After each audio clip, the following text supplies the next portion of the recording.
Di koleksi pertama kita kali ini ada orang yang masuk kesehatan tapi tidak tahu sistem integumen. Dan ada juga orang yang tidak tahu anatomi fisiologinya.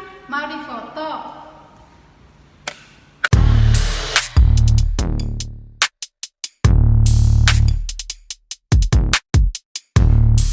Hai, perkenalkan nama saya Leni Rosigandakari dengan NIM P2217015.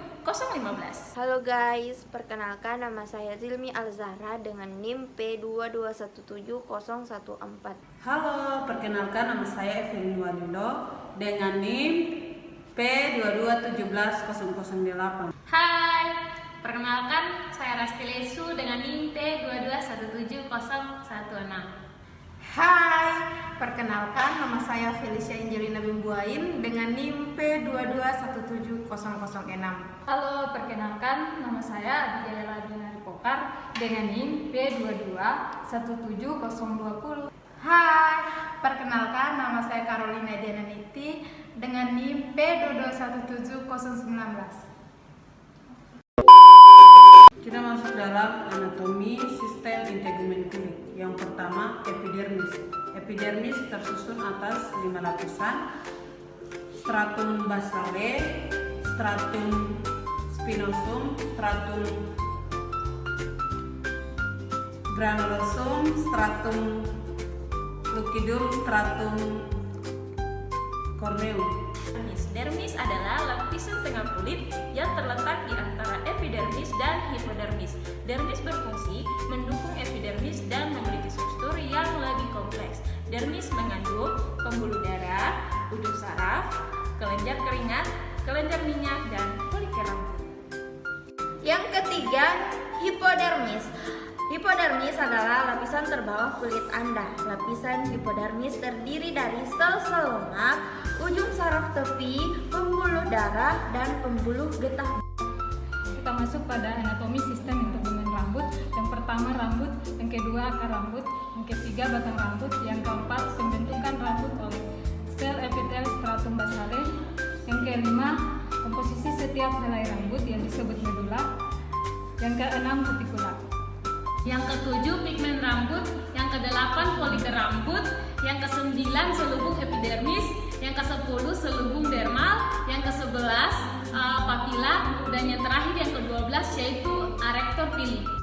Yang ketiga, anatomi sistem integumen kuku.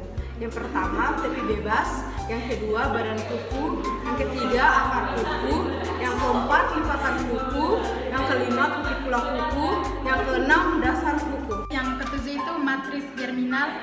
Yang kedelapan, matriks kuku. Yang kesembilan, warna kuku. Dan yang 10, lunula. Kita masuk dalam fisiologi sistem integumen kulit. Yang pertama, melanin, jumlah dan jenis: kuning, coklat, kemerahan, dan hitam. Melanin di epidermis. Dan yang kedua, karoten, jumlah karoten yang tersimpan dalam skarum kornea dan jaringan surputan. Karoten adalah pigmen kuning jingga yang banyak terdapat dalam wortel atau sayuran hijau daun. Yang ketiga, hemoglobin, jumlah hemoglobin yang kaya oksigen dalam pembuluh darah kulit. Selanjutnya emosi. Emosi juga dapat mempengaruhi warna kulit, dan banyak perubahan warna kulit menandakan kondisi penyakit tertentu.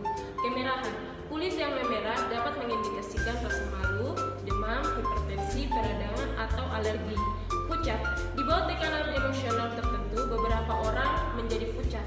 Kulit pucat juga dapat menandakan anemia, tekanan darah rendah, demam, hipertensi, peradangan, atau alergi. Selanjutnya, penyakit kuning. Warna kulit kuning yang tidak normal biasa menunjukkan penyakit hati atau gangguan hati.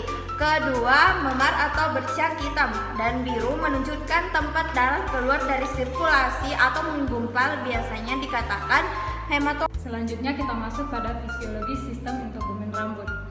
Anagen adalah fase aktif rambut. Sel-sel akar rambut membelah dengan cepat.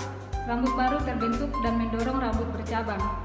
Rambut yang telah berhenti tumbuh atau tidak lagi dalam fase anagen ke atas folikel dan akhirnya keluar. Yang kedua yaitu katagen.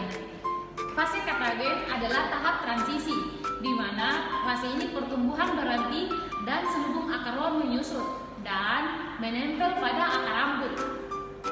Dan yang ketiga yang terakhir yaitu telogen atau fase istirahat, di mana fase ini folikel rambut benar-benar beristirahat dan kemaluan rambut terbentuk sepenuhnya. Ya, berikutnya kita masuk di fisiologi sistem integumen pertumbuhan kuku. Yang pertama itu matriks gremineal. Matriks ditemukan di dasar ventral lapisan kuku.